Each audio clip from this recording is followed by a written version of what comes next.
जय जगन्नाथ। नमस्कार मोर प्रिय बंधुगण माने, मु मोर दिव्य ब्रह्म क्रिएशन चैनल को आपण मानकु स्वागत करुछि। आसंतु आजी शुणिबा किछि जानिबा कथा।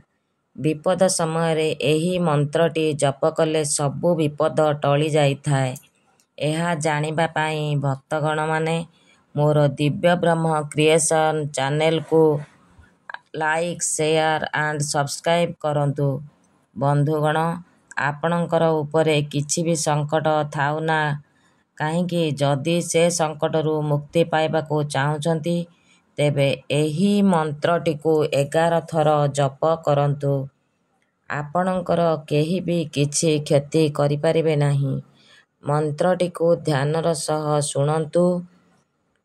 ओं नमो हनुमते रुद्रावताराय सर्वशत्रु संहारणाय सर्वरोगहराय सर्ववशीकरणाय रामदूताय।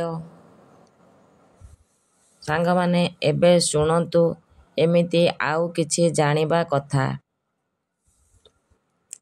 किछि खराब समय चाली जिबार उपाय 5टी शुणंतु। प्रथमटी हेला कंचा क्षीर पानी रे मिसाई गाधोइले आयुष बढ़े। 2 ओं श्री हनुमते नमः एही मंत्र जप करिबा द्वारा भय दूर होइथाय। 3 हळदी मिसाई गाधोइले पानी रे हळदी मिसाई गाधोइबा द्वारा भाग्य खोलिथाय।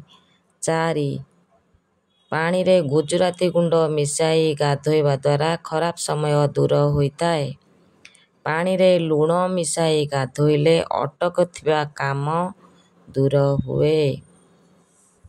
बंधु माने ये तो गला 5टी जानिबा कथा। एबे आउ गोटिए कथा शुणंतु। एइटा कहूची शेष कथा। प्रत्येक दिन घरे सुंदराकांड पाठ करंतु। सबु विपद टळी जिव, भय दूरै जिव। छोट पिला माने दुष्टामी करुथिले तांकर दुष्टामी कटिजिव। पाठ पढ़ारे मन देबे, समस्त संकट घरु दूरै जिव। शुणंतु आउ किछि कथा।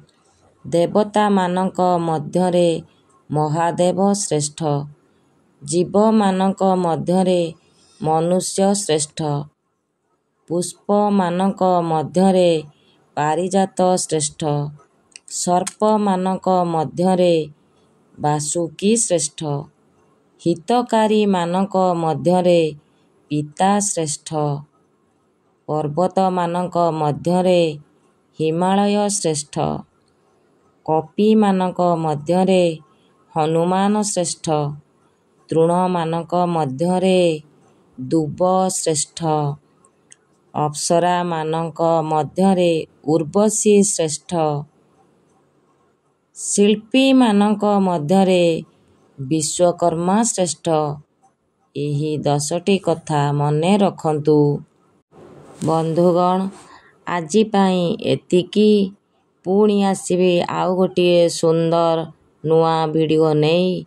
से पर्यंत अपेक्षा करंतु। रहुछि। नमस्कार। जय जगन्नाथ।